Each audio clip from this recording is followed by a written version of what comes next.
Good evening, children, once again. So great to have all of you on board. And last class, we have started with a new chapter. And today, I'll be going into the basics of the chapter, ray optics and optical instruments. So we will be looking at the underlying concepts.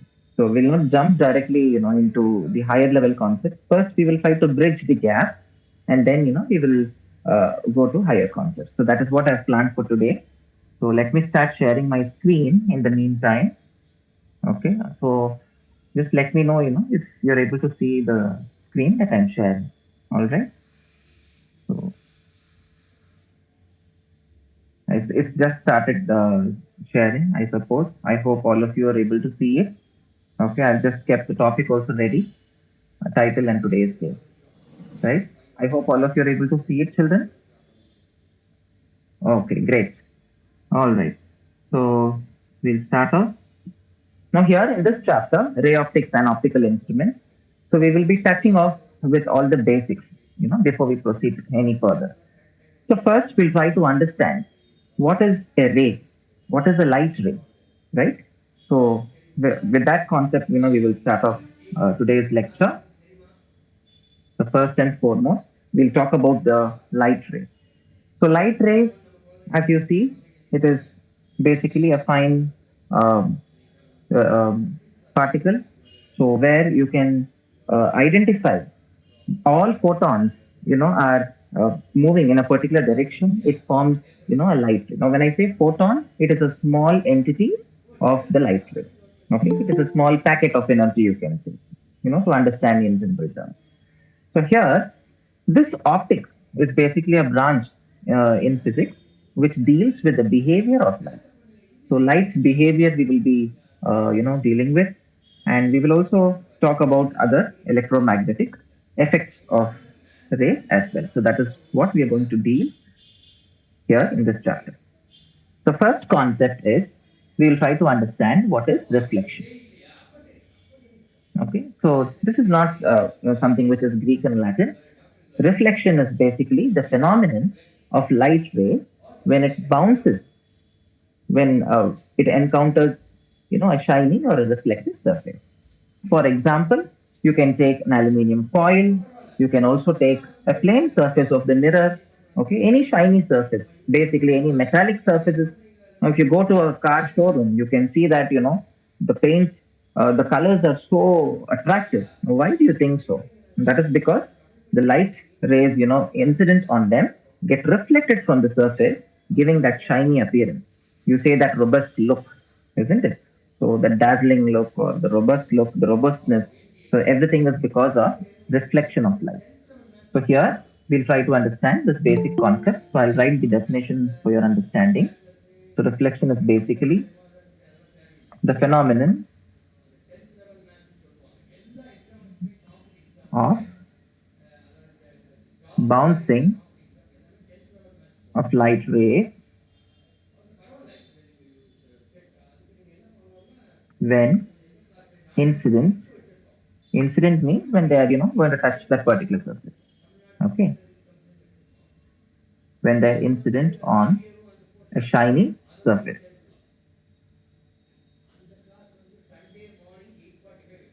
Okay, on a shiny surface, it can be a mirror or you know it can also be a metallic surface, any particular shiny surface. Okay, so that is basically reflection, the basic concept of reflection. So here, let us look at the diagram. Now here I am taking a plain mirror. Okay, so let me take a plain mirror. So to draw a plane mirror, what we do, you need to draw a horizontal line. First you draw it, and then you can see that one side I have shown a shading portion. Okay, I have shaded it using the small lines that you can see at the bottom. Now what does this represent? This shaded region.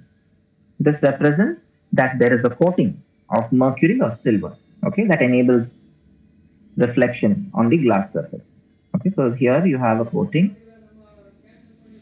of silver or mercury. So this is your non-reflecting surface. Okay, the back surface. I mean the surface which is beneath. Okay, So we call this as non-reflecting surface. And the surface on the top that you can see, this is your reflecting surface. Okay. This is where reflection typically takes place. So we have two different aspects as far as a plane mirror is concerned. The first thing is basically a reflecting surface where typically the reflection takes place. The second surface is, the surface behind it or beneath it. That is your non-reflecting surface where there is a coating of mercury or either silver. Okay, so these are two aspects of a plane mirror. Okay, so reflection will only take place on the reflecting surface. So this is a point that needs to be noted. Okay, as far as a plane mirror is concerned. Okay, so now we'll look at the reflection of light ray on a plane mirror. So when you take, I'm again drawing it. So when you take the plane mirror, now I'm sending a beam of light. Okay, a parallel beam of light. So suppose we draw a parallel beam of light like this. Okay, so these two rays represent the light ray. Okay, these two lines, they represent the light ray. Now let me name them for simplicity. So let me name this as A, B, from where they are, coming. So that is basically the source. And here they're incident at 2 points on the mirror, as you can see.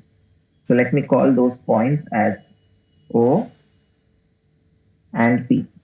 Okay, there are 2 points O and P. So when I write the light ray, when I'm trying to denote it or signify it, so I will say ray AO. You can see the arrowhead is pointed in the direction in which the light ray is traveling. Okay, from A towards O. Just like how you represent vectors. The same way, here it is having direction. So AO is the first incident ray and BP from B towards P, this is the second incident ray. So these are called incident rays. Okay.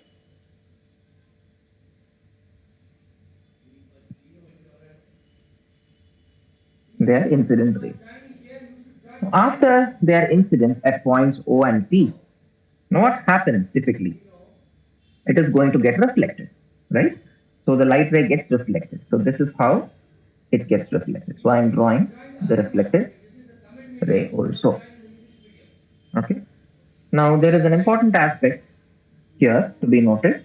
You can see that the mirror surface is plane. Okay, it is straight. There is no unevenness. It is even throughout.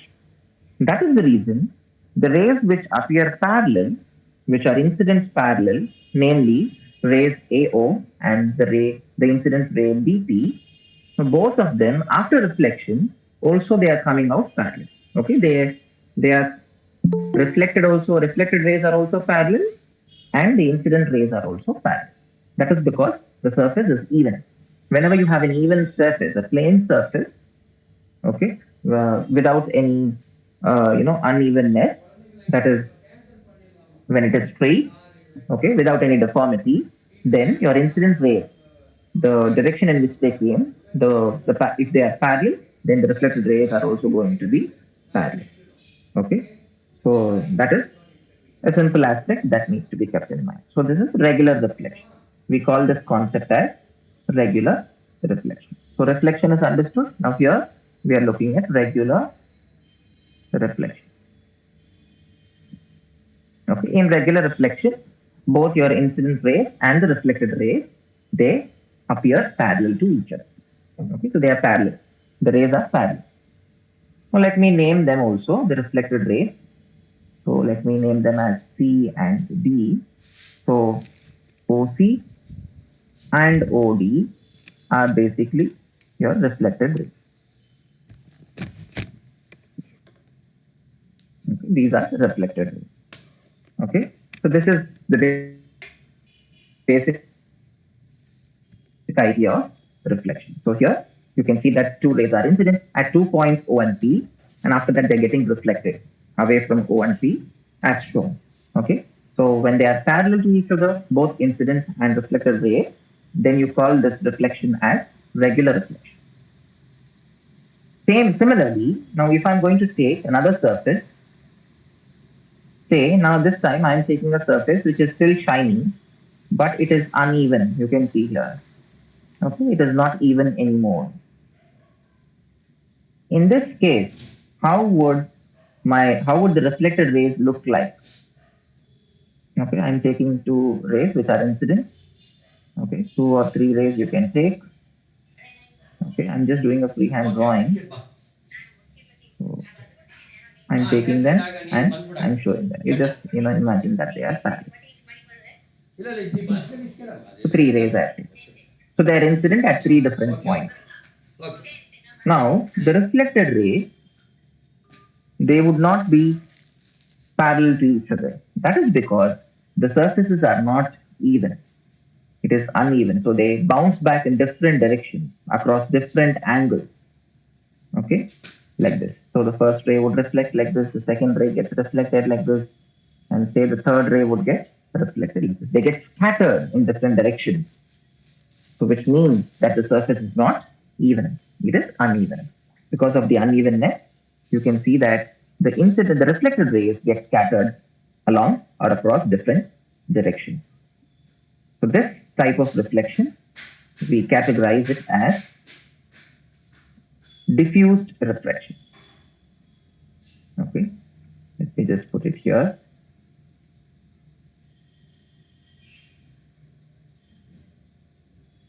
This is called as diffused reflection. Simple. Okay, so we have now looked at what is regular and what is diffused reflection or irregular reflection on the other hand. Okay, so we have seen the basic aspects of reflection. This is the first thing. The second concept for the day we'll be looking at, let's move on. We'll be looking at the laws of reflection. Okay, this is an important aspect. So, what are the laws of reflection? We try to understand the laws of reflection. Okay, so first, let us look at the laws. I'll give you the statements first, and then we will see the diagrammatic representation of the laws of reflection. Okay, the first statement is that it tells you, it goes like this: the incident ray,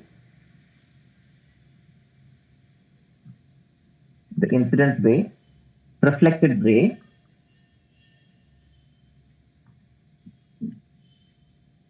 okay, and the normal at the point of incidence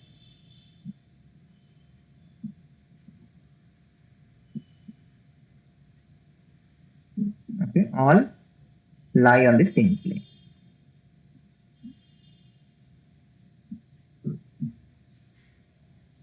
Okay, this is the first law of reflection. It tells you that the incident ray, the reflected ray, and the normal at the point of incidence, they all lie on the same plane. Okay, this is one law. The second one is pretty simple. It gives you the information about the angles of incidence and reflection.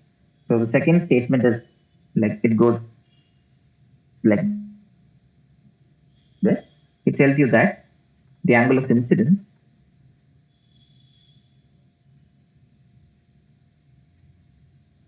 is always equal to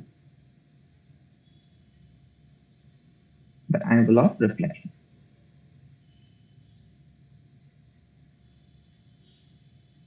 Okay, so both of them are equal. That is the angle of incidence and the angle of reflection. So we'll be looking at these two laws now using a diagram. Okay, so let's look at a diagram for the same. Now I'm again taking a plane mirror. So this is a plane mirror surface. Okay, now I'm drawing an incident ray. So let us draw an incident ray.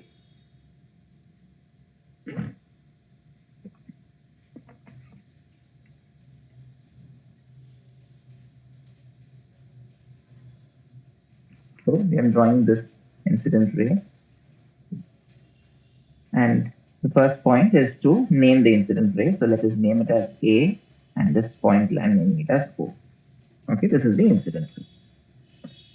So once you draw the incident ray, now at the point of incidence, there is a special component that needs to be known.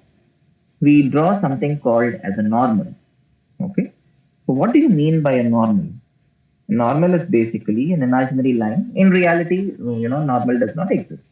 Okay, but it is an imaginary line which we are drawing for our reference. So this is a normal. This is an imaginary line. So this normal is basically an imaginary line that makes an angle of 90 degrees with the surface of reflection. In this case, it is making an angle of 90 with the surface of the mirror as such. Okay, so let me denote this using an alphabet N. So I'm using N to denote this. Okay. So ON is basically the normal, and AO, ray AO, represents the incident ray. Okay. Now the reflected ray, we have to draw it. So we'll draw the reflected ray also. Okay, so this is the reflected ray. So let me name it. So OB is the reflected ray. So AO is your incident ray. ON or NO is basically the normal, and OB is basically the reflected ray. So there are three different rays which are involved. I mean, two rays and one line segment in imaginary line. Okay, so we'll just write them. So ray AO again. So this is the incident ray, the light ray that is incident on the surface of the mirror. So let us name the mirror also. We can name the mirror as XY. Okay, and the second ray is the ray OB, which is the reflected ray. It is moving from O towards B after reflection. And then we also have the normal, which is an imaginary line. So say NO, it is a line segment. That's the reason I'm not using an arrowhead representation. It is called the normal. Okay, normal at the point of incidence. So the point of incidence is nothing but O, because the light ray is incident at point O. Okay, so these are the three different aspects. So incidence ray, the reflected ray, and the normal at the point of incidence. After that, we need to understand what are the angles of incidence and the angle of reflection. So what do you mean by angle of incidence? So angle of incidence is nothing but the angle made by the incident ray and the normal.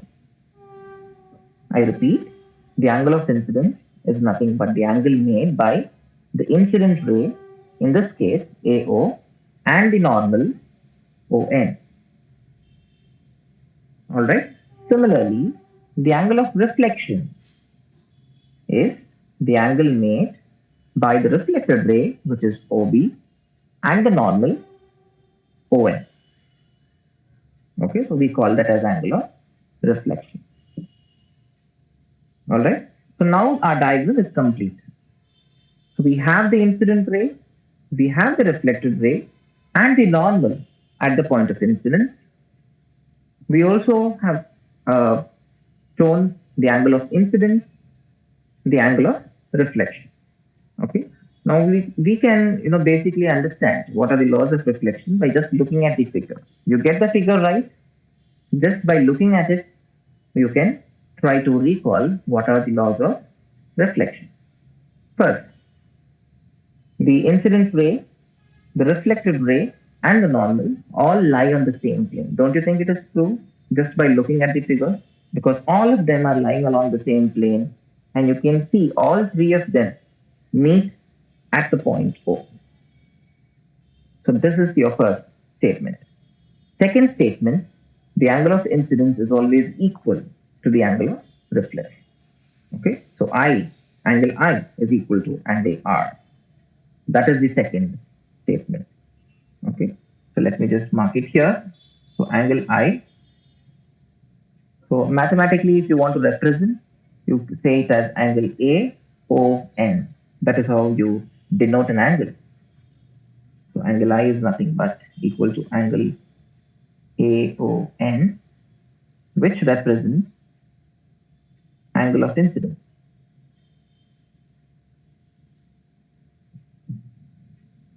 So that is the angle of incidence. Similarly, angle of reflection is nothing but angle R, which is given by angle NOB.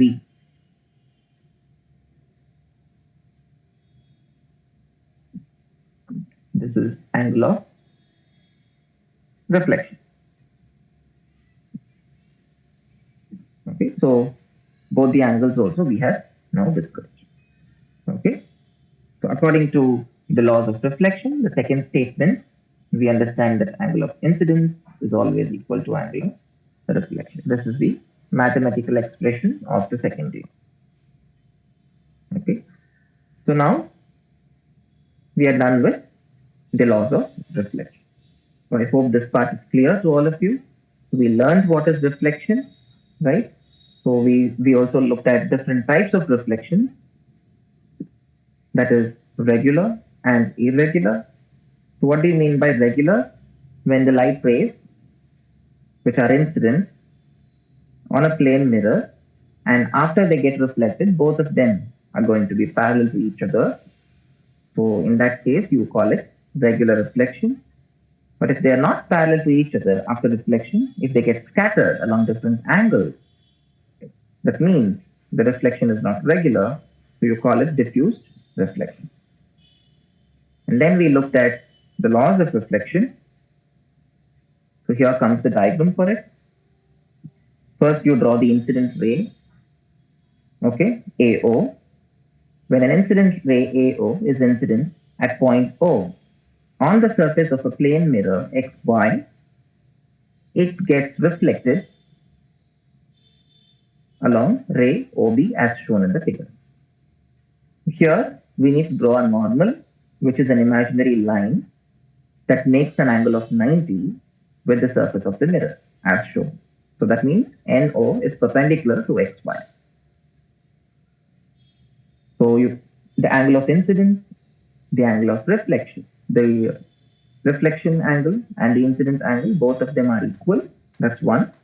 One more, the incidence ray AO, the reflected ray OB, and the normal ON at the point of incidence, all of them would lie on the same plane.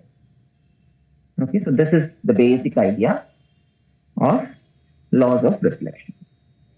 Okay, so we have seen the laws of reflection using a diagram. It is very easy for us to understand. Okay, so I hope you guys are with me. So until here, we'll be moving on. So now, having understood the concepts of reflection and the laws of reflection, we are proceeding further. So we have looked at plane mirror, okay, so far. Okay, so now we will go to the properties of a plane mirror. Okay, before we move into the other types of mirrors, so we'll now see what are the properties.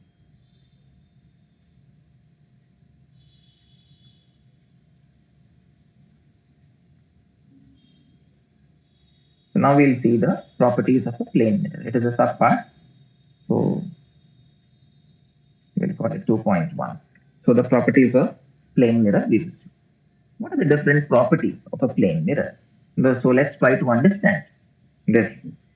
Okay, so we all have come across plane mirrors in our daily lives, isn't it? It has become a part of our daily lives, in fact.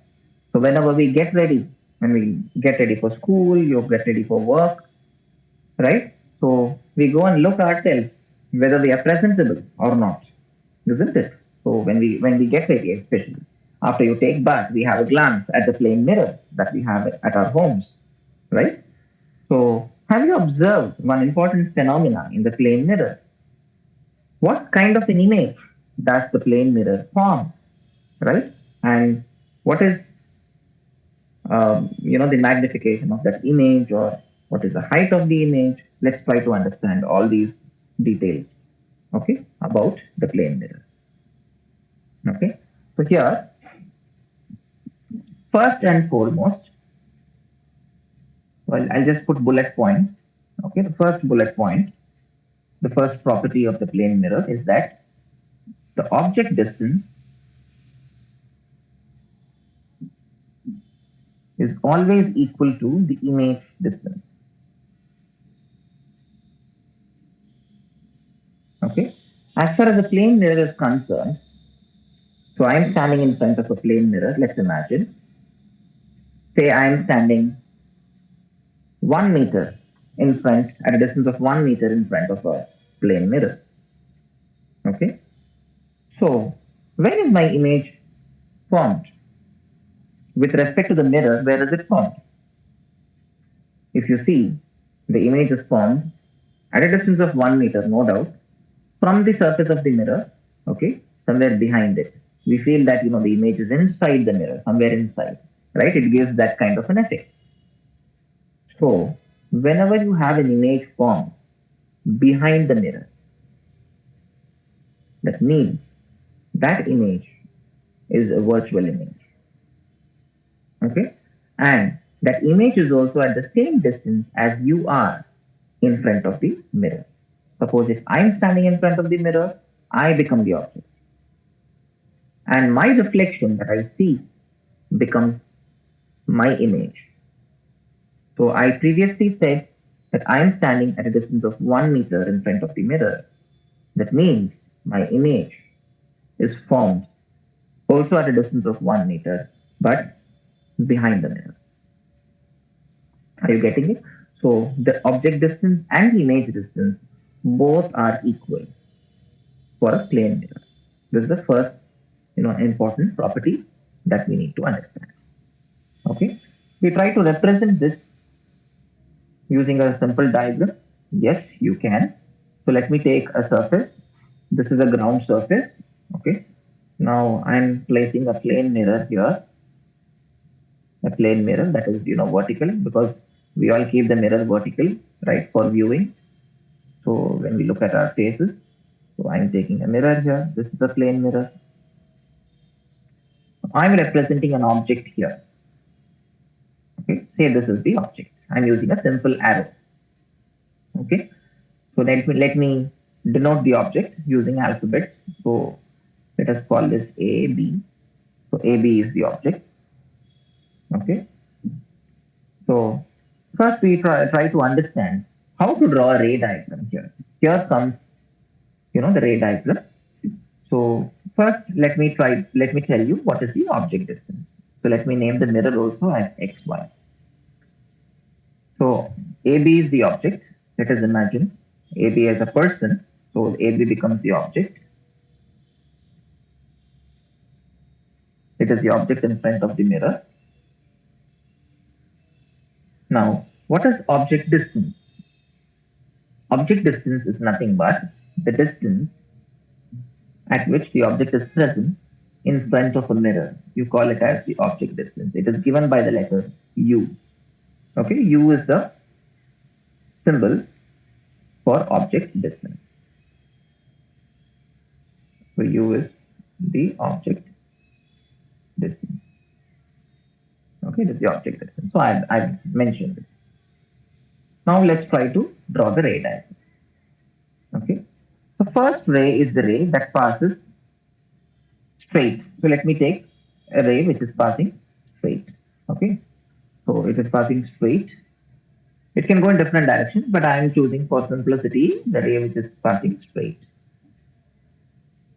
Now, whenever a ray is passing straight to the surface of the mirror, now don't you think the ray is making contact with the normal itself?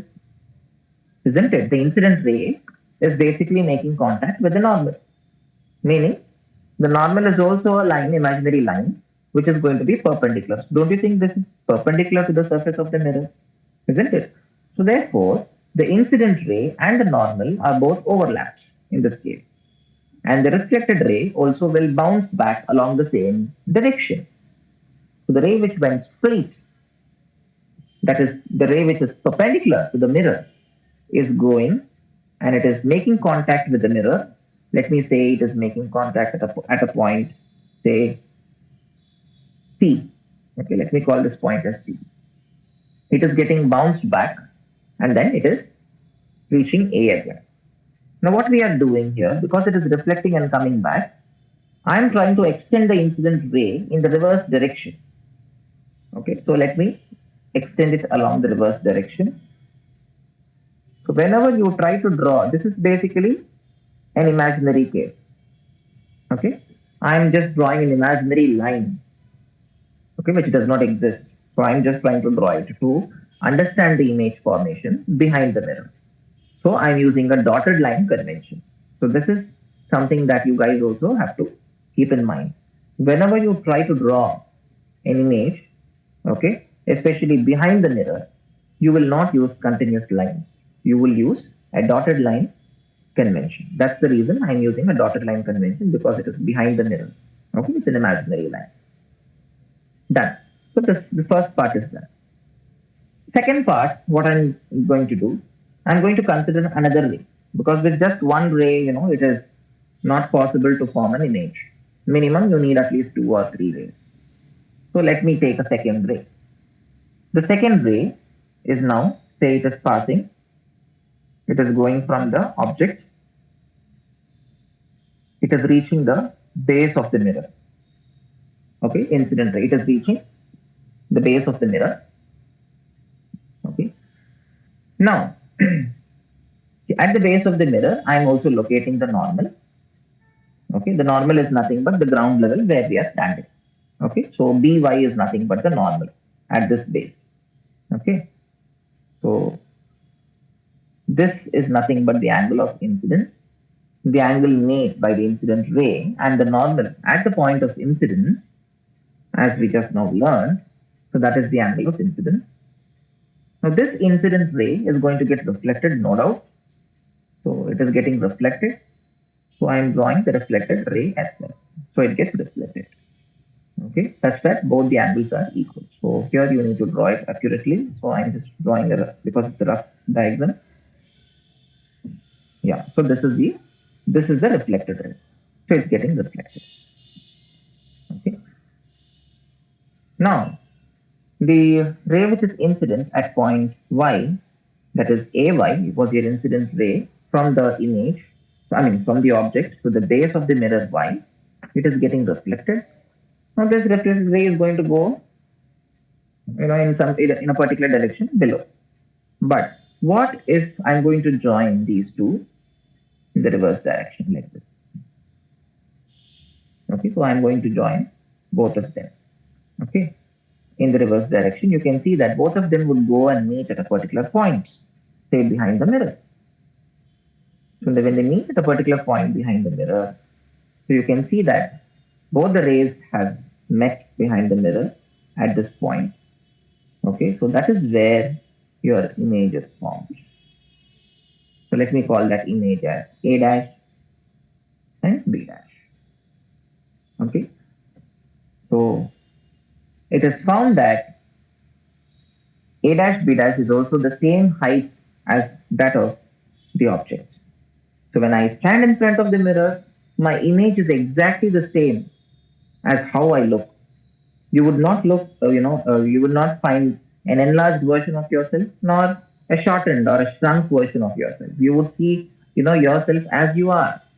Okay, the mirror is not going to be biased, right?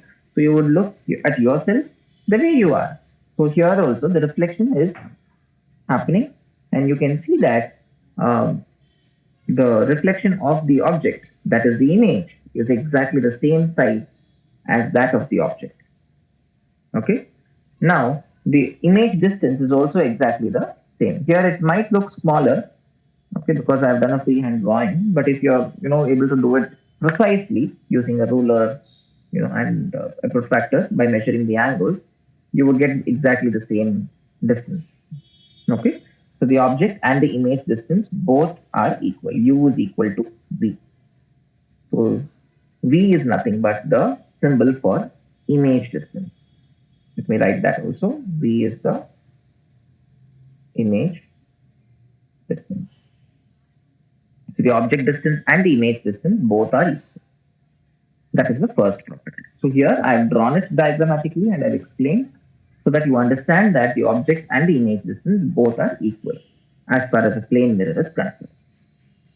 Okay, that's the first and foremost. Second one, the second property is images formed by a plane mirror. Okay, images formed by a plane mirror are always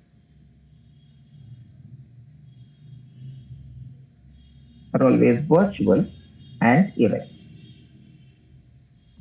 Okay. Now, what do you mean by virtual? I told you virtual is basically when images are formed behind the mirror. Okay.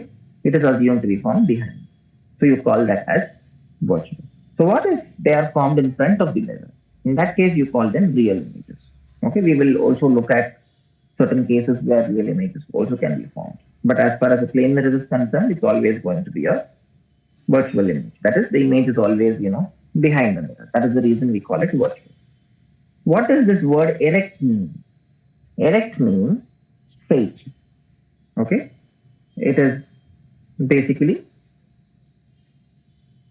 not upside down. It is erect. It is vertically straight. You call that is what erect means.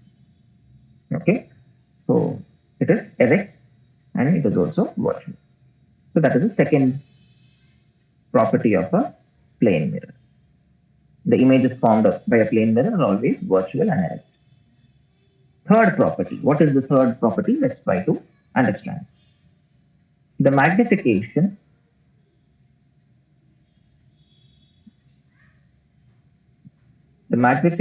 of the image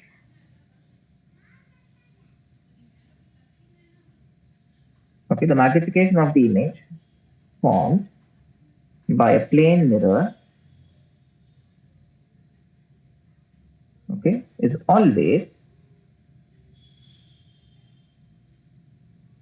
unity. Now, what do you mean by unity? Unity means it is one. Okay, so the magnification of the image formed by a plane mirror is always unity. Now, why do we say it is unity? For this, we need to understand what is magnification. Magnification of image, when I say, I am trying to compare the size of the image formed with respect to the size of the object. Okay, so that is called as magnification. You see whether it is bigger than the object or whether it is smaller than the object. Okay, if it is bigger, then you say it is magnified, it is enlarged. If you say the image formed is smaller in comparison with the object, and then you say that it is going to be small sized, or you use the word diminished. Okay, so this is what magnification literally means.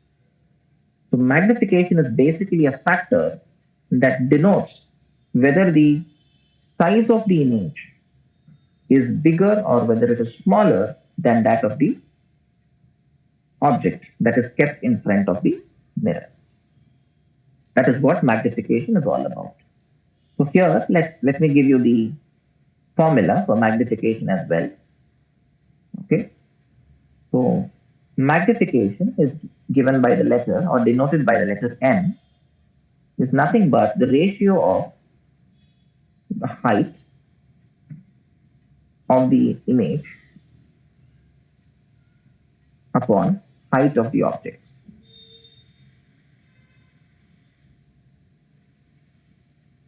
Okay, the ratio of height of the object upon, height of the image upon height of the object. You call it magnification. Okay, now what is the unit of magnification? Will magnification have any unit? Is it possible? Let's try to understand. Because you are dividing both the heights, and height is going to be in meters or centimeters, whatever it might be, the units are going to get cancelled off because they are like units. And therefore, magnification does not have any unit.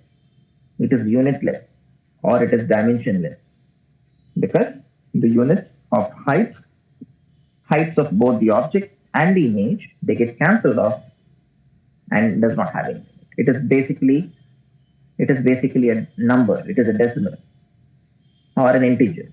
Okay, depends on whether the heights are equal or not. All right, that's all about the magnification. So why do we say magnification of a plane mirror is unity? Still, we are yet to answer that question. That is because, as far as the plane mirror is concerned, okay, so let me just write it like this. For a plane mirror,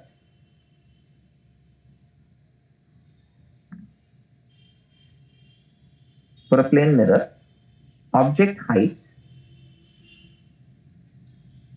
is always equal to the image height. Okay, don't you think this is true for a plane mirror? The way I look, my image also looks the same way. It's not going to be any bigger or any smaller. The object height, the size is exactly the same. You can see here AB is equal to A dash B dash. Okay, the object and image heights are both equal. And therefore, they will cancel out and you would get the value of magnification as 1 for a plane mirror. Is it clear? That's the reason magnification for a plane mirror is equal to 1. That's another property. Okay. Now coming to the last property of a plane mirror. So we'll try to understand the last one. The images formed, okay, the images formed by a plane mirror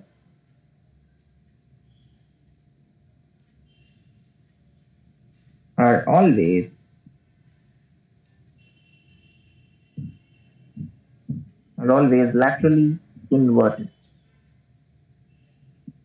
Okay, the images formed by a plane mirror are always laterally inverted. What does this term laterally inverted mean? Anybody, can you just take a guess and tell me what is meant by lateral inversion in your own words? Have you heard this before? Flipped from left to right, sir. Yeah, flip from left to right. Yes, that's correct. So lateral inversion is basically a phenomenon. For example, if you stand in front of the mirror and you shake your right hand, now what would your image do? Will it also shake its right hand? How does it appear to us? If we stand in front of the mirror and shake the right hand, say you're waving your right hand. Obviously, you would look at your image. The image would, be waving its left hand. It appears. So that phenomenon is known as lateral inversion. The right of an object would appear to be the left for the image. Similarly, the left of the object would appear to be its right. So this is called as lateral inversion. This concept of lateral inversion is very, very useful and it is being used in our day-to-day lives also. There are many real-life applications, okay, where this lateral inversion plays a very important role, especially when it comes to saving lives. Okay, I hope you guys guessed it right. Have you seen the word ambulance? The way it is, printed or the way it is painted on the vehicle. It's not written as AMBU, the way you pronounce it, isn't it? You can see the way the letters are written. That is written because of for a particular reason. Okay, the person who is traveling ahead, when he looks at say the rear view or the side view mirror of his vehicle, he can the words get decoded and he can read the word as ambulance properly. Okay, so that is the reason the lateral inversion is printed on the ambulance on the vehicle in the front, so that the pillion or the rider who is forward, the person who is driving ahead, is able to read the words properly. Okay, that's an important application of lateral inversion in daily life. So that's all about lateral inversion. Okay, so with this we finish the concepts or properties of a plane mirror. So we have 4 important properties. Let's try to sum up. First property, object distance and the image distance are equal for a plane mirror. The second property, the images formed by a plane mirror are always virtual and they are erect. The third property, the magnification of the images formed by a plane mirror is always unity. That means it is always equal to 1 because the size of the object and the size of the image formed are exactly the same.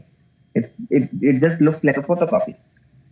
Last but not the least, the fourth property is that the images formed by a plane mirror are always laterally inverted. Okay, so these are the four important properties of a plane mirror. Okay, having understood this, we are moving on to the next concept of spherical mirrors. We'll try to understand what are spherical mirrors.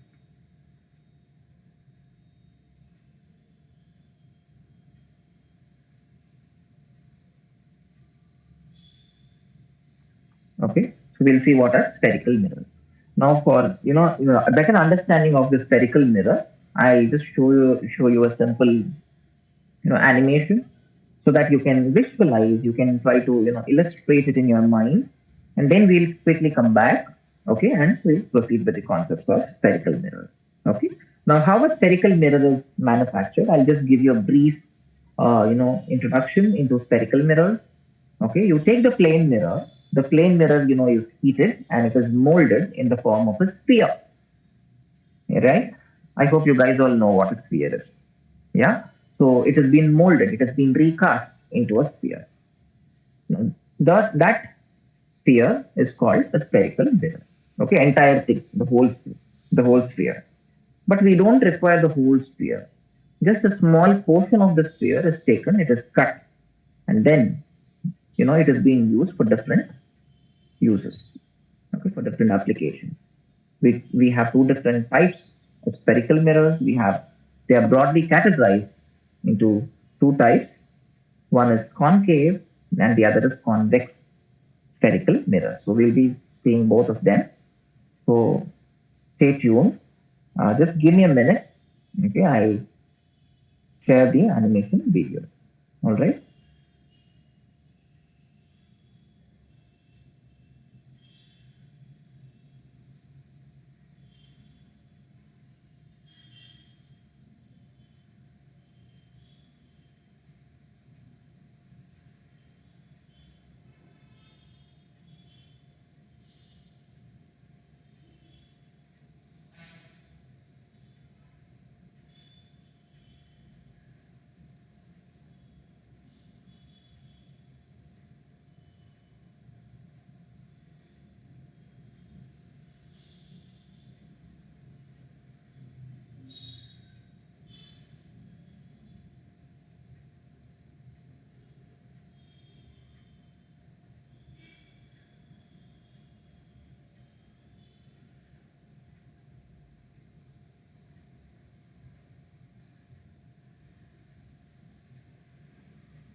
Yeah.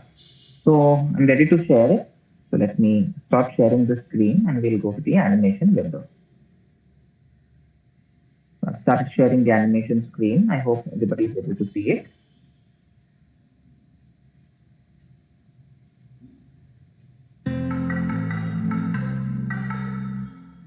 Till now, we have been looking at the properties of images formed by plane mirrors. A plane mirror is a mirror whose reflecting surface is flat. What about this mirror? Is this also a plane mirror?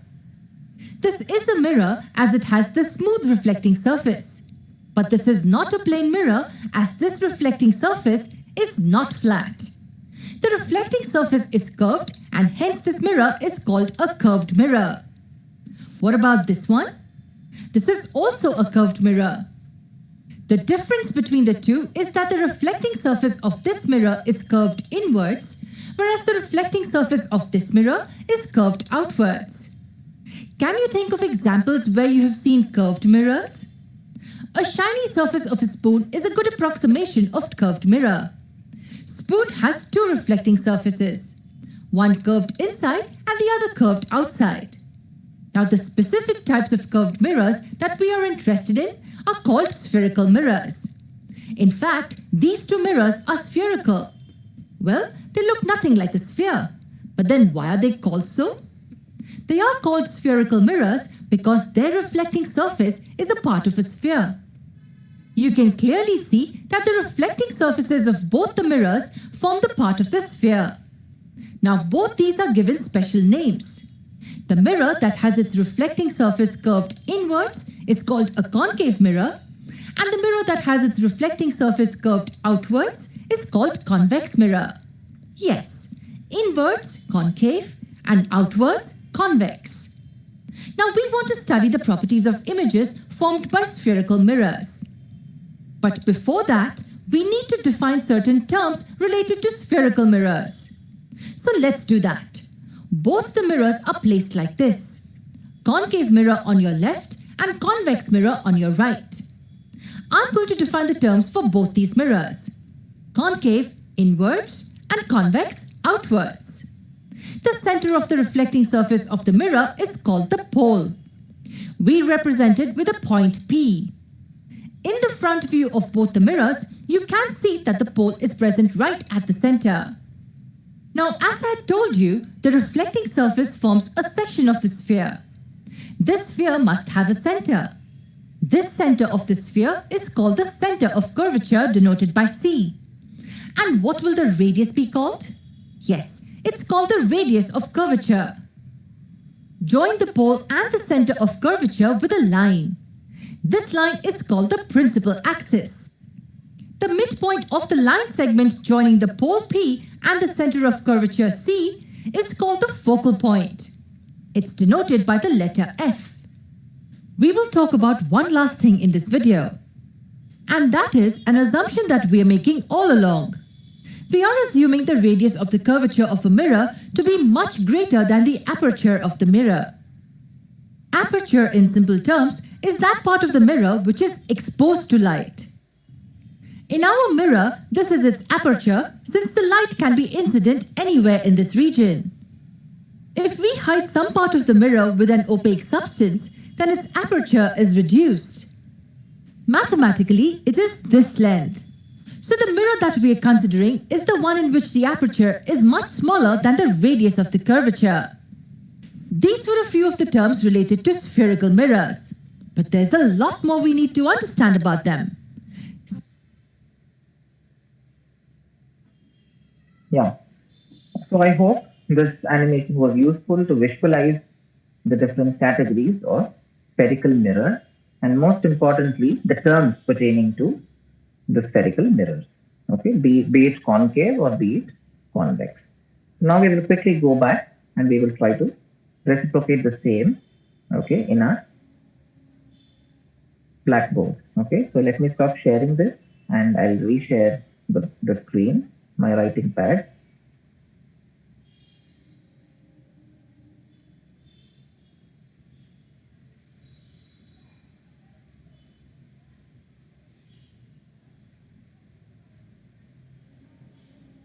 Yeah, I started sharing the writing pad. I hope you guys are able to see it. I hope it's visible. So now we are going to understand how do you draw, how do we represent the spherical mirror. Okay. Now as the animation, went on very well, so there is a simple terminology that they used, a simple gimmick. So to understand what is the difference between a concave and a convex mirror. So there are two different categories of mirrors that we, came across in the animation video. So what are the two different categories? So the first category was a concave mirror, and the second one was a convex mirror. Right? There are two different types of spherical mirrors, namely concave and convex. So concave, how do you identify? Concave mirrors are having reflective surfaces which are curved inwards. Okay, the reflective surface is curved inwards. Then you call it concave mirror. If the reflective surface is curved outward, then you call it a convex mirror. Okay, so these are the two different categories of spherical mirrors. Now we'll see how to represent a concave mirror on a 2D plane. Okay. So now we are going to see the representation of a concave mirror. Okay. So this is how we draw a concave mirror. So I'm taking the curved surface. You can see I'm showing it, and then I need to show the shading part. So I'm shading. So this is the non-reflective surface. You can see the reflective surface is inside. Okay, this surface is your reflective surface. So you can see the reflective surface is curved inwards.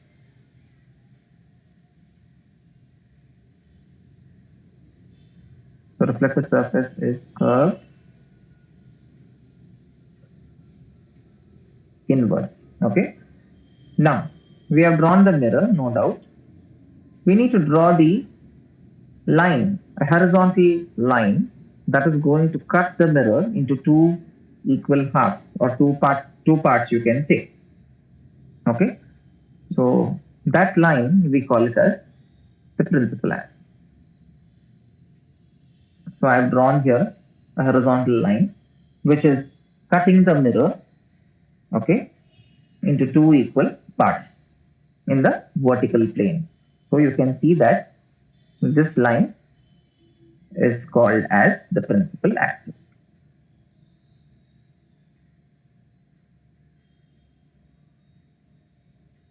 It is the principal axis.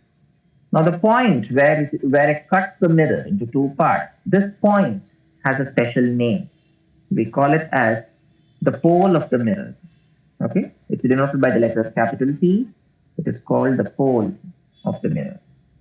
Very important. Okay, and the next thing is the center of curvature. We represent it using C. What is the center of curvature? Okay, it is a point from which the mirror itself is drawn. Okay, when you take a compass and when you try to draw it, you know that the point at which you place the tip of the needle before you draw the spherical mirror, so that point would act as the center. So hence the name center of curvature. So C here stands for center of curvature.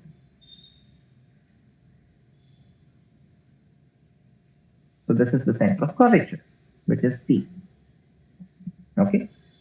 Now the midpoint between the center of curvature and the pole of the mirror is denoted by the letter small f.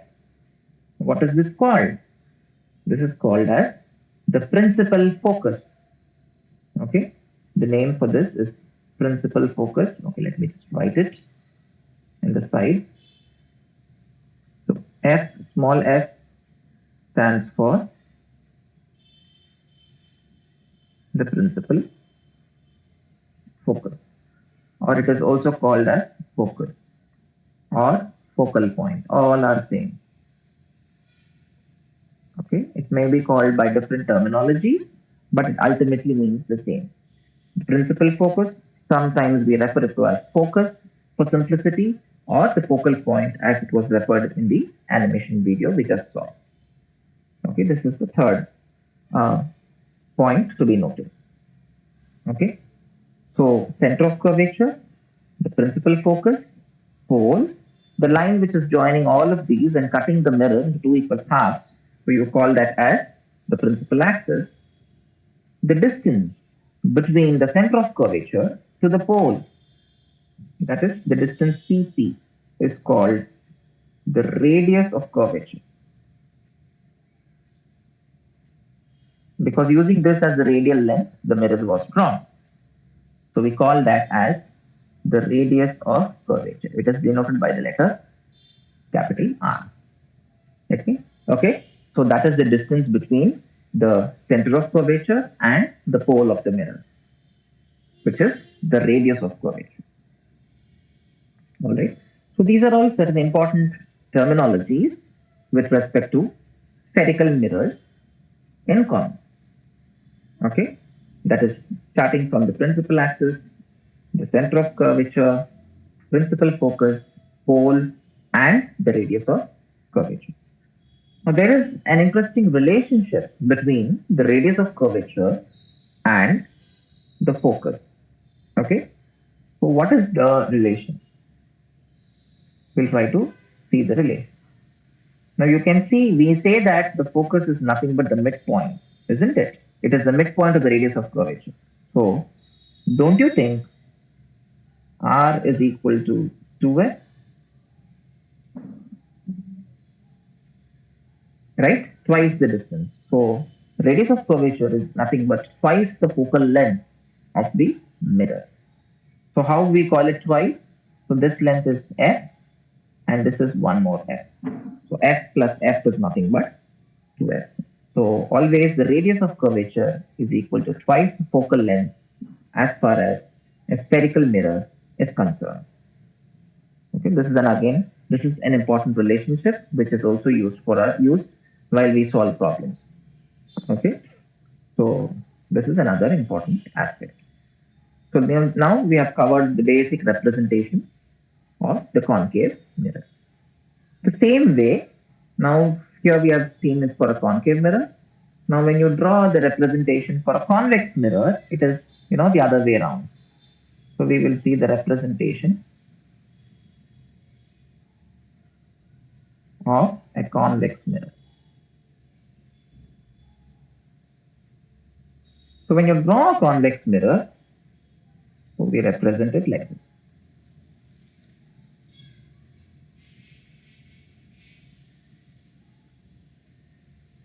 You can see. So here, what have I done? It is not curved inward, it is curved outward. Now this becomes the reflective surface.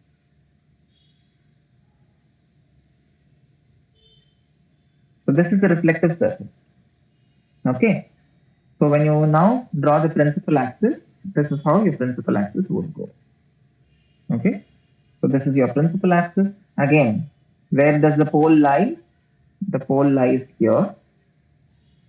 Okay. That is where the pole is, and here is your principal axis. Okay. Now where is your radius of curvature? You can see the radius of curvature is to the right of your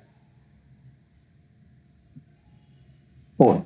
Unlike there, it was towards the left. Here it is towards the right. So this is the radius of curvature. And what about the principal focus? It is exactly at the midpoint, so it is here. Okay, this is the principal focus.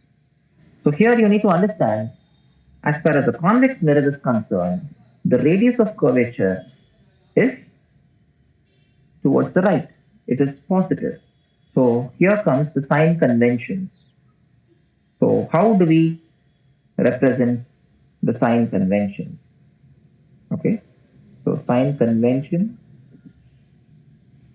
of spherical mirrors. We are seeing for both concave and for convex.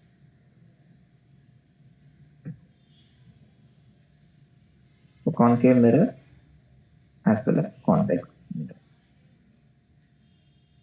For a concave mirror, if you can see, always you take the pole as the reference point.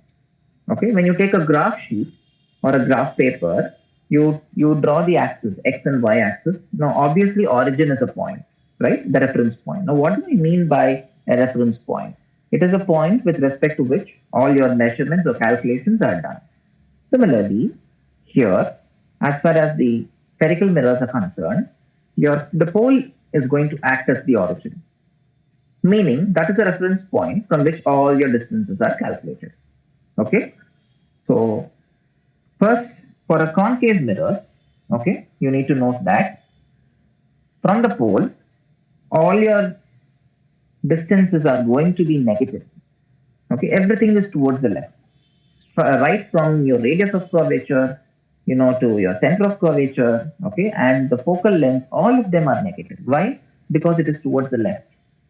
Okay, so for concave mirror, so the radius of curvature r is negative. Second, the focal length is also negative. Okay, the focal length is negative, radius of curvature is negative. Third, the object distance u, that is also negative because always we keep the object in front of the mirror, and that is also towards the left. Okay. But interestingly, if you see here for a convex mirror, again, where would you place the object? Will you keep it towards the left or towards the right of the mirror? Obviously, you're going to place it towards the left. Why you place the object here? Because the object, you will want to place it in front of the mirror, not behind the mirror, isn't it? Because the reflecting surface is towards the is curved outward, as you can see. Therefore, always object distances, irrespective of whether the mirror is going to be concave or convex, is negative. Okay, so u is always negative for both of them. Only the other two change. Okay, so for convex mirror, I'm writing u first. So u is negative, that is object distance is negative, but focal length is positive. I hope you guys would have guessed it right because the focal point is towards the right of the pole. Similarly, radius of curvature is also positive for a for a convex mirror. All right. So these are the sign conventions that you need to keep in mind for both concave and convex mirrors. So based on the diagram, it is very easy for us to understand the sign convention, where it is positive and where it is negative. All right. So I hope this is clear, children. So with this, we move ahead to the next concept. Now we look at the conditions, criteria for drawing the ray diagrams. Okay, criteria for drawing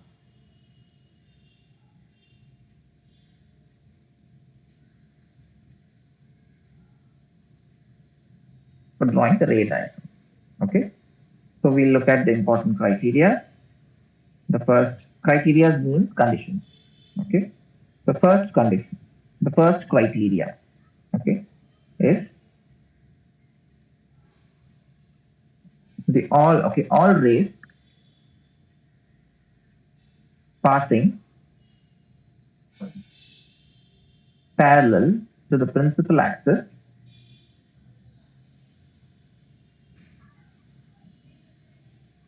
principal axis of spherical mirrors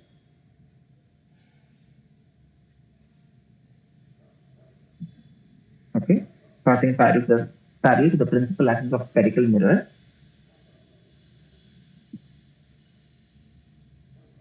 gets reflected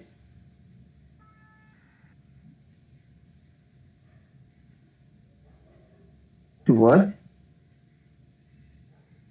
the focus. Okay, they get reflected towards the focus. It can be towards the focus or it can also be away from the focus. It depends. Okay, so I am just generally writing here. So gets reflected towards or away from the focus.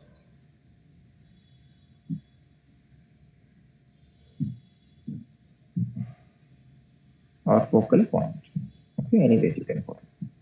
This is the first criteria. So we will try to understand this with respect to concave as well as convex mirrors. The first concave mirror, I'm trying to draw it.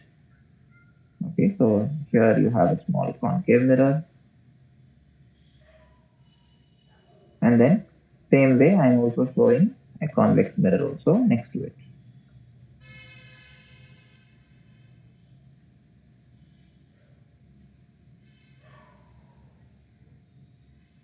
So both the mirrors I am showing, okay, at one go. So we have drawn the mirrors, then we draw the principal axis. Okay, for both I have drawn the principal axis.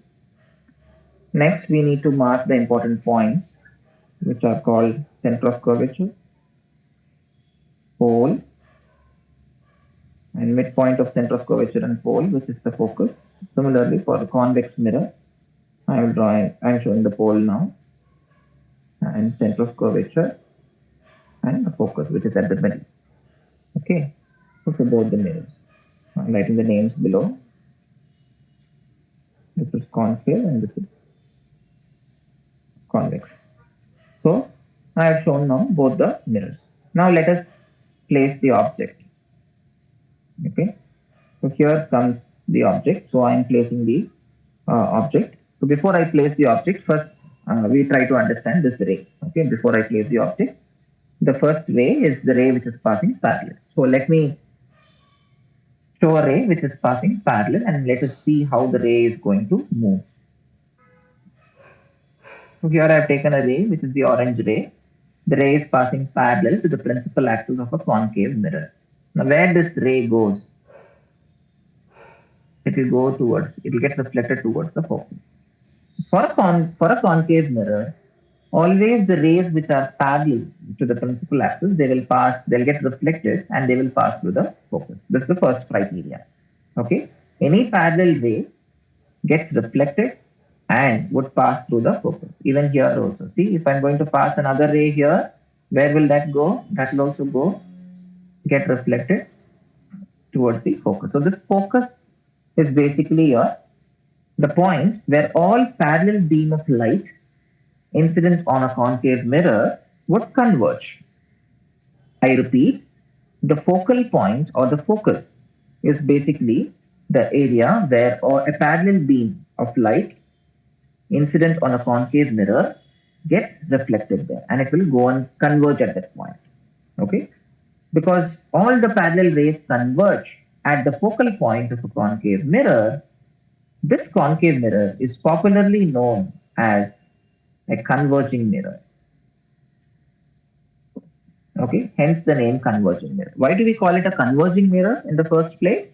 Because it converges all parallel beams of light passing through it. And hence we call it a converging mirror. Now, unlike the concave mirror, let's see what happens with a convex mirror. Let me take parallel beam of light here. Okay, I'm taking two parallel beams of light. Okay.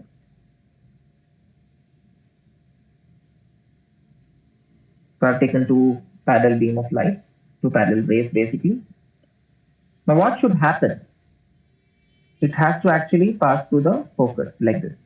But because the focus is present behind the mirror, as far as the convex mirror is concerned, here this would get reflected opposite to the focus, like this. So what is observed here? You can observe that the light ray is getting diverged away from the focus. It is getting reflected away from the focus. So all parallel beam of light is getting diverged away from the focus when it is incident on a convex mirror, and hence this mirror is called a diverging mirror.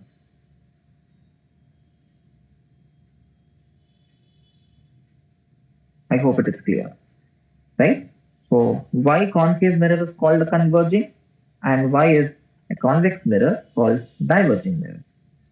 That's because all parallel beam of light incident on a concave mirror is getting converged at the focus and the other way around for a convex. That is, all parallel beam of light is getting diverged away from the focus for a convex mirror. Hence, it is called a diverging mirror.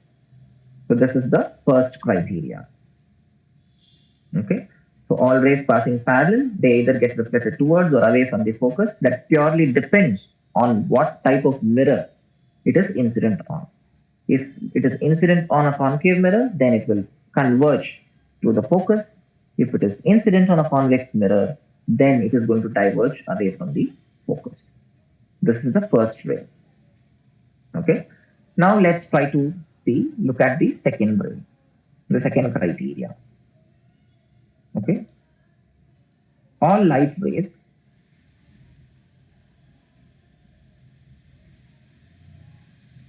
passing through, okay, all light rays passing through the center of curvature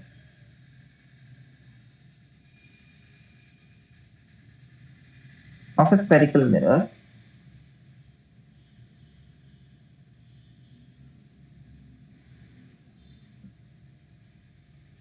gets rebound. Okay, they gets rebound along the same path.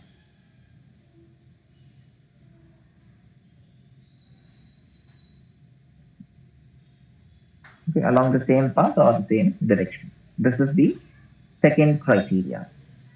Is the second criteria also true for plane mirrors, sir? Second criteria is true for the plane mirror. Uh, but if for a plane mirror, where do you have a center of curvature? There is no center of curvature. Right? It is Yes, sir. Normal. if it is Yes. passing normal, Parallel. yeah, parallel beam, then it is true. It gets rebound along the same direction. Then Yes. it is correct. Yeah, yeah, fine. So here for the second one, so we will try to, look at how the rays would look for both concave and convex. So again, you draw it the same way. So this time, I'll be faster in drawing. So this is a concave mirror and this is a convex mirror. Okay, and then you show the principal axis for both of them. Okay, let me draw a straight line. So this is the principal axis for both of them.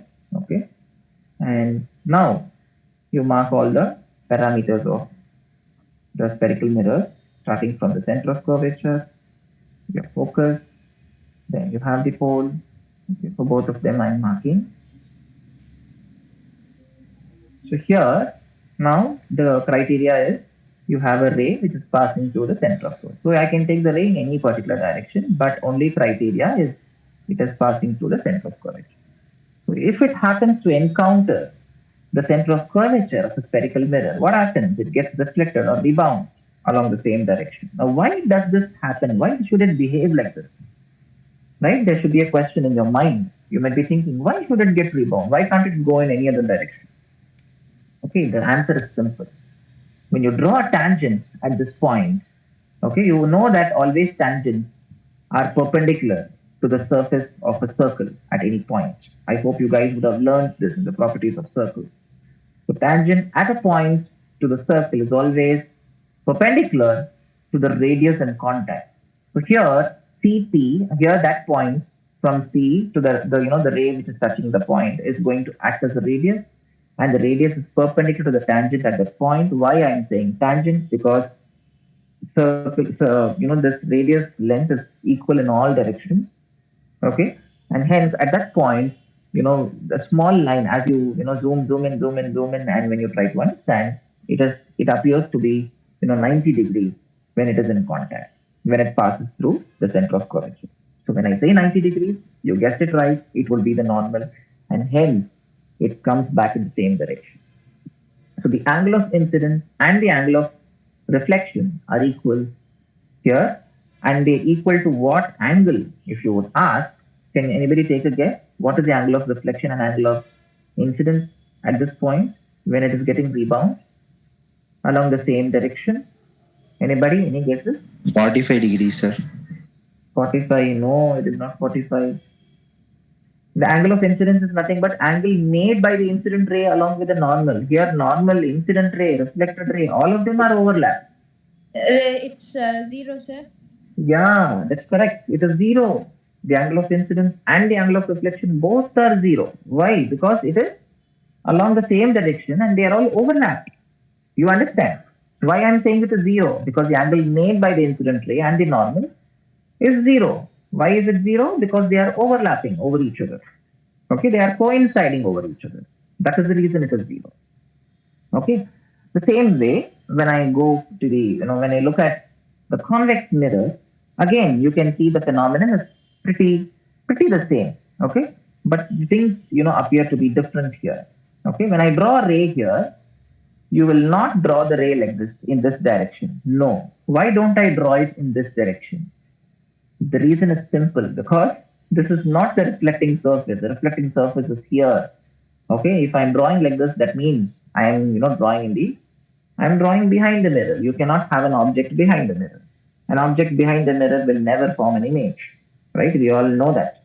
So therefore, whenever you draw the ray here, so you would draw the ray like this. Okay, so we show the ray like this. So let me show it so in such a way that it is passing through the center of curvature. So let me take it like this.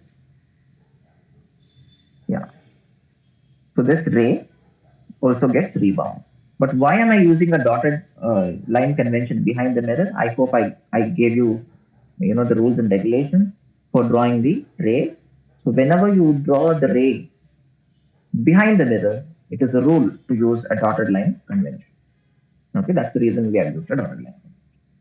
Okay, simple. So this is how the rays passing through the center of curvature of both concave and convex mirrors look like. Okay, so this is how you draw it, children.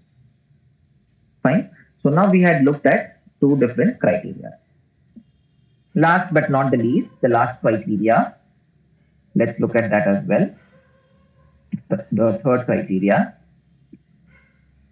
the rays, okay, the light rays, okay, the rays passing through the focus, okay, the rays passing through the focus of the spherical mirrors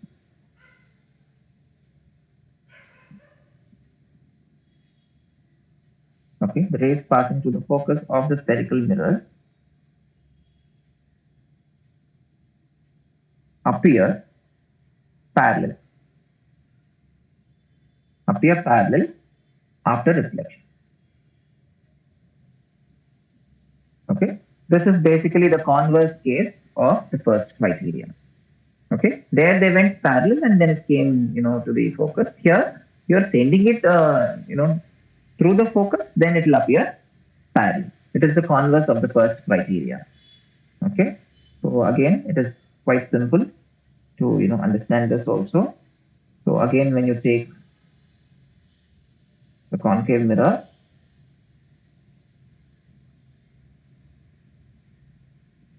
let me mark all the points.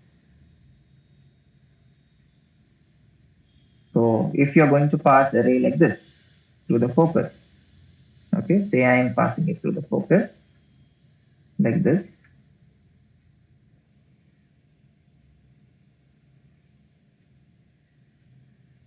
So what happens to this ray? It gets reflected and then it will appear parallel. It comes out parallel like this. Okay, this is how it looks. Same way for the convex mirror also. Okay, it will be in the other way around. So there it will be a dotted line convention. I hope you guys understand because it will be formed behind. It will be behind the mirror, right? So for that case, so here for a convex mirror, if you're going to draw the same thing, okay, I'm doing a rough diagram. So just put up with my diagrams. So here I've taken a convex mirror. So I'm showing its principal axis using a green line. Again, you mark the pole, the center of curvature, and the focus. Okay, all the points. Now, you wanted to pass it through the focus. Now, here, when you try to pass it through the focus, so again, when you have a light ray that is incident, so if you want to pass it, so that again, so it happens like this. So it passes through the focus. Then in this case, what is going to happen? So it is going to appear parallel. How does it even appear parallel? So we draw it, we extend it like this. Okay, so it has to touch, the other surface of the mirror. So provided if it is going to touch, then for this case, what is happening? Everything is behind the mirror. So here there is no reflection for a convex mirror. You need to understand. When it passes to the focus here, in this case, with just one ray, it is not possible for us to get a reflection pattern because it is going behind the mirror. No doubt it is passing to the focus, but it is moving behind the mirror. Okay, so it cannot come out parallel. So it is only possible for a concave and not for a convex mirror. So this is only for a concave mirror. This is applicable more to a concave mirror. So that is something that you will have to keep in mind. Okay. So why I am showing this is because if I draw and show, you will understand it much better. Okay, that's the reason I drew it for both the cases. It's not possible for convex, only for concave. Fine. So now we have learned what are the conditions to draw the rays. Now we look at the ray diagram, children. Very interesting. We will see the ray diagrams, okay, of concave mirrors. So we will see the ray diagrams one by one for the concave mirrors we will see. Okay, so I will just draw the concave mirrors. Okay, I am taking two mirrors.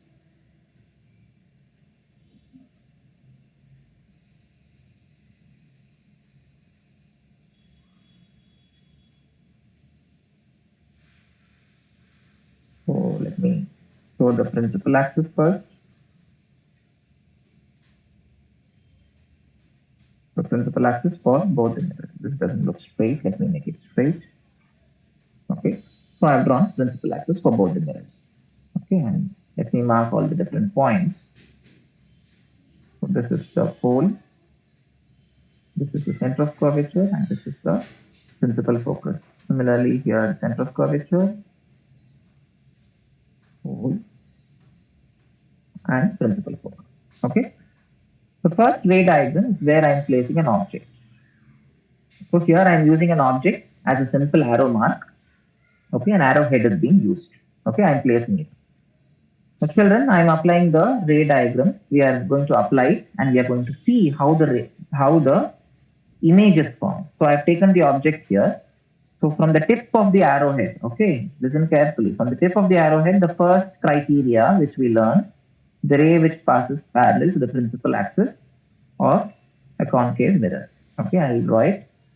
So I am drawing that ray which is passing parallel. It goes straight. What happens to this ray? It is going to get reflected and it will pass through the focus. That's it. This is the first ray. What about the second ray? Again, from the tip of the arrow mark, the ray which passes through the center of curvature. What happens to the ray passing through the center of curvature? Where does it go? What happens to it? It will get rebound in the same direction. In which direction it went, it will come back in the same direction. Now, can you see, children, these two rays are meeting at a point? Can you see? It meets at this point. So that is where your image is formed. So here you have the image. And then we will name them. Let's name this as A and B. So the image is A dash and B dash. When the object is placed beyond the center of curvature of a concave mirror, you can see its image is formed between center of curvature and the focus. So this is the first ray diagram that we are learning. So what can you comment about the image? Is it real or is it virtual? How do we really identify? Yeah? The real image, it is inverted Yeah. and it's diminished, sir. Yes, that's correct. It's a real image. Why it's a real image? Because it's formed in front of a mirror and we call it as inverted. Why it's inverted? Because your object is straight, but the image is upside down. Okay, the arrowhead is now pointing downwards. So that we say that the image is inverted. And why do we use the word diminished? Because the size of the image or the height of the image is smaller than the height of the object. The object appears to be bigger, but the image appears to be smaller. Hence the word diminished. Is it clear? So like this, we try to understand the different aspects of the ray diagram. So here, the object position or object. Okay, let me just write it here. So object is beyond center of curvature. Okay, we can say it is beyond C. And image, when you try to locate the image is between C and F, that is center of curvature and the focus. And what about the nature of the image? When I say the nature, you talk about how the image is. The image is real and inverted. Okay, that is the nature of the image. When you talk about the magnification of the image, you can see that the image is smaller in size than that of the object. So we say the magnification is less than 1. Okay, it is smaller, it is diminished. That is why I'm doing this comparison as I'm saying it is less than 1. Is it clear? This is how you write the different aspects of a ray diagram. You draw a ray diagram and then you try to understand what are the locations of the object and the image and what is the nature of the image that is formed. And finally, you try to draw a conclusion about its magnification. Okay, so this is how you do it. Just for one more ray diagram and then we'll wind up, children. I know it's time up. Okay, just spare 2 more minutes with me. We'll do another ray diagram. All right. So now what I'm doing, I'm shifting this image AB and I'm placing it at the center of curvature. Okay, I'm taking it and placing it at the center of curvature. Again, I'm drawing the ray diagrams, the rays, the criteria. The first ray, the ray which passes parallel. Okay, let me just draw it straight.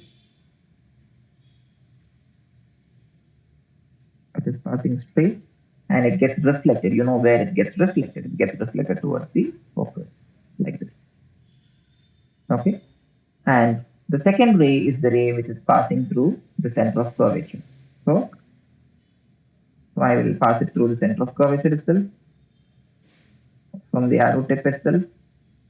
Straight, it gets reflected. You will not show it straight like that. You can show it at the bottom also. Okay, so I will draw it from the center of from its base. It goes, it meets, and then it gets reflected along the same direction. So your image is also formed here. Okay, just at the exact opposite of that of your object. If this image is AB, object is AB, your image is going to be A dash and B dash. So here, what can you say from this diagram? You can see that the image is also formed at C. Again, it is real and inverted. And you can see that the image is the same size as that of the object. It is exactly the same size. Here, it may look a little bigger the way I have drawn it, but it's exactly the same size. So these are the points that need to be noted for the ray diagrams of concave mirror. 2 diagrams we have seen. So there are 4 more to go. Okay, which we will look at in the next lecture. So the object is at P and image. The image is also formed at the center of curvature and the nature of the image is real and inverted. Who can tell me what is the magnification for this image? What would be the magnification? M. Will it be less than 1? Yes? It's 1, sir. Yeah, it is equal to 1. Why? Because both your object size and your image are both same. They are same, equal sized. Okay, the height is equal. That's the reason magnification is equal to 1. Okay, so with this, we will wind up. So we have done the 2 ray diagrams for 2 positions of the object. One is beyond C and one is at C. Okay, so we'll continue with this in the next lecture. Okay, but this is coming Friday. All right. So thank you, children. Thank you for your patience. Thanks for being there. Okay, and listening. So many of you were active listeners. So we'll meet up in the next lecture on Friday. Okay. So until then, stay tuned. Okay, in the Igniting Young Minds group. So I'll send you the notes. So practice them. Any doubts you can get back anytime. All right. Okay. Bye bye, children. See you then. Thank you, sir. Yeah. Thank you, sir. Thank you, sir. Yes. Yeah. Welcome, children. Thank you, sir. Thank you, sir. Yeah. You're welcome.